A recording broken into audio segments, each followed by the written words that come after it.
Carlos Alcaraz dressed up as a bee to imitate his fans in California. I had to do it for them.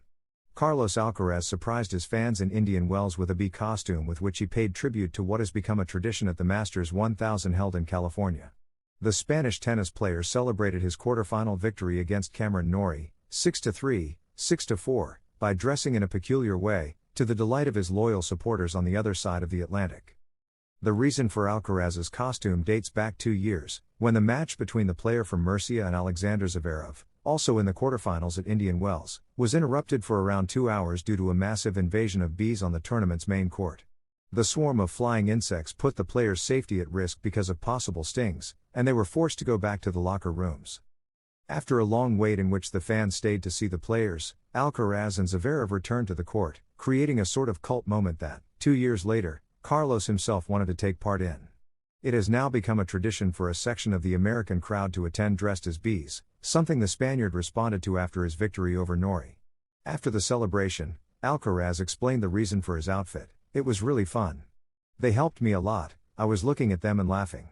I always say that when I laugh and enjoy myself on the court, I manage to bring out my best tennis." Carlos, in B mode, is now looking ahead to the semi-final against Daniil Medvedev in search of his third title at Indian Wells. Everywhere of you in costume out there.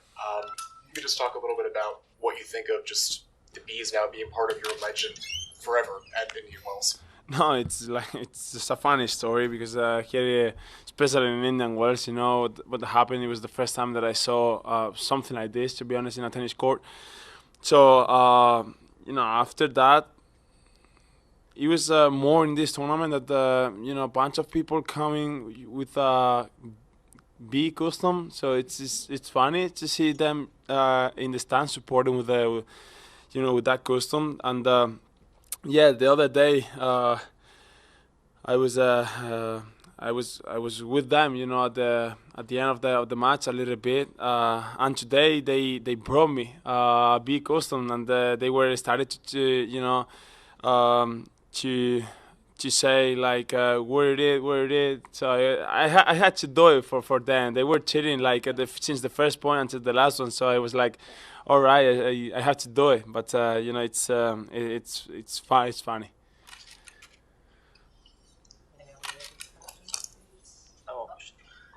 Carlos, I remember when you played against Daniil here a few years ago, you had an incredible drop shot performance, if you remember. And whenever we ask Daniil about who has the best drop shot, he always mentions you. I was wondering, as an expert, who do you think has the best drop shot on tour? Wow. The best drop shot. I have few in mind. Obviously, Motet, is over there as one of the best, he has one of the best drop shots and one of the best touch in general. But I love the Djokovic drop shot.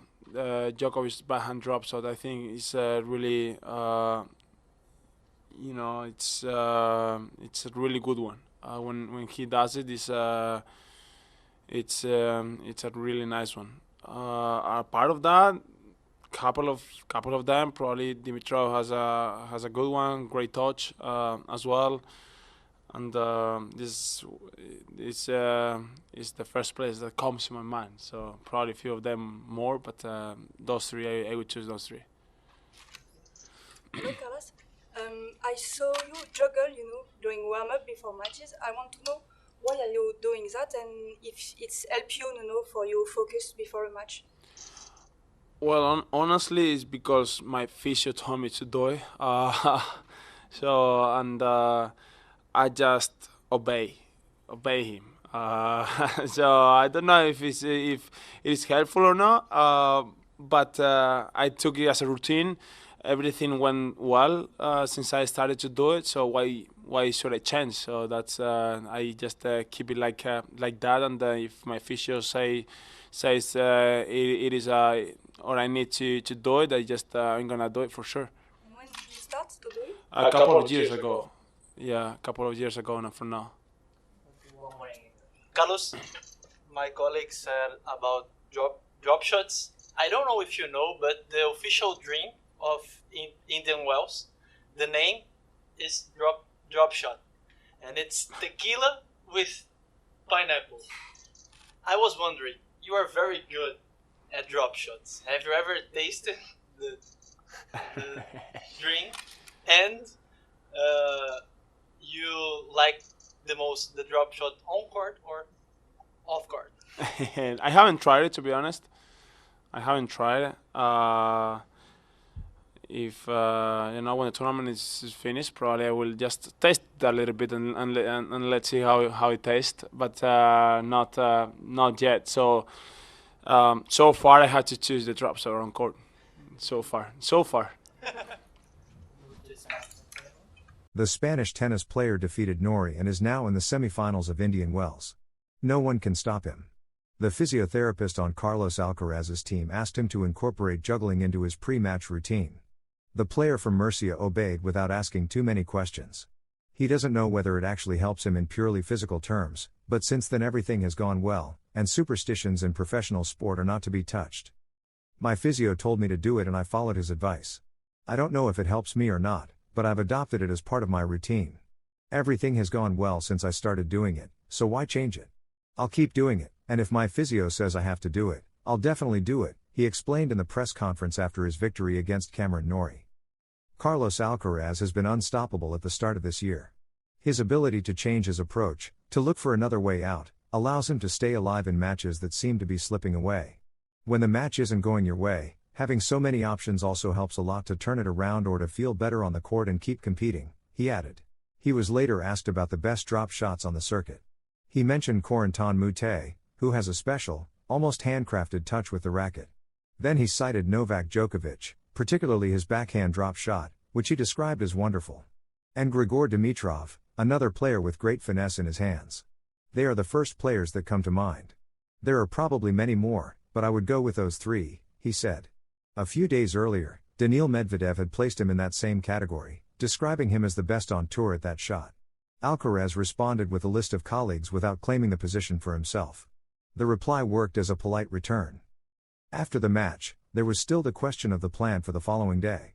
Carlos Alcaraz didn't know yet. He would talk with his team to decide. The only certain thing was that he was going to play some golf. Training remained optional, depending on how the day unfolded. Day off tomorrow? I don't know yet. I'll talk with my team to see what the plan is. There will definitely be some golf. So training is optional, we'll see how tomorrow goes, he commented with a smile. Tennis at Indian Wells Masters takes place in a peculiar bubble. The desert surrounds the courts, the heat presses down during the day, and the nights are cool.